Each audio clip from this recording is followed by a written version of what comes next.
Hayat bizi acı hikaye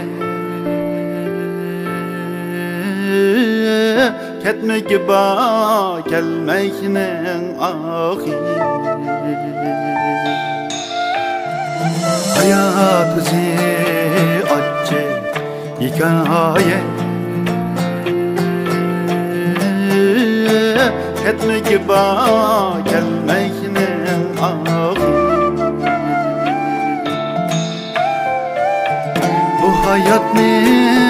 aşkıda köyü Dettöküdü defterge şahit Bu hayatın aşkıda köyü Dettöküdü defterge şahit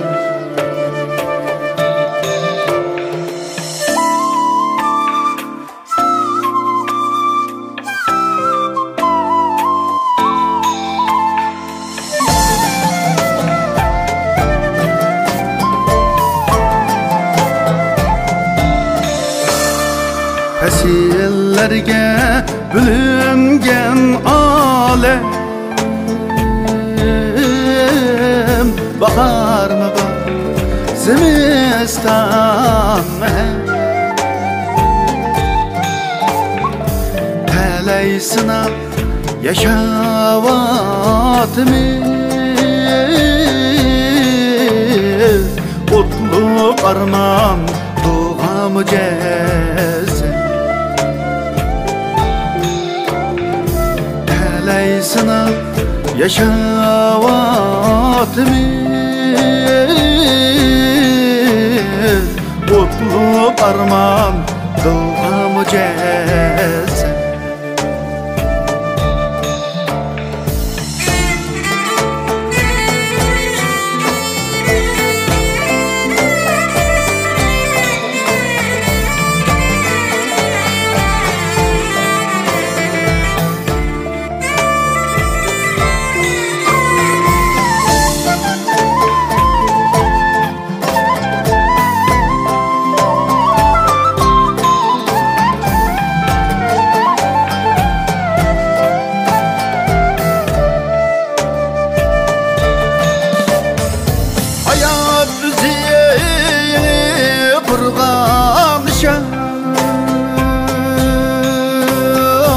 Küyüp küyüp üçüp gittim Hayat ziyini kurbanmışam Küyüp küyüp üçüp gittim Dokuz yıklap bir de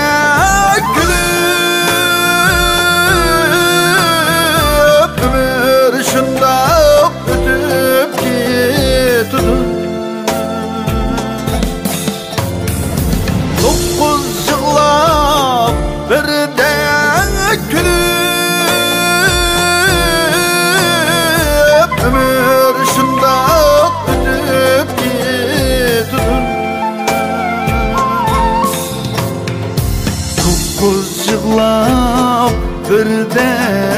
külüp Ömür şunda ötüp gittim Hayat bizi acı hikaye Ketmek ba gelmekinin ahir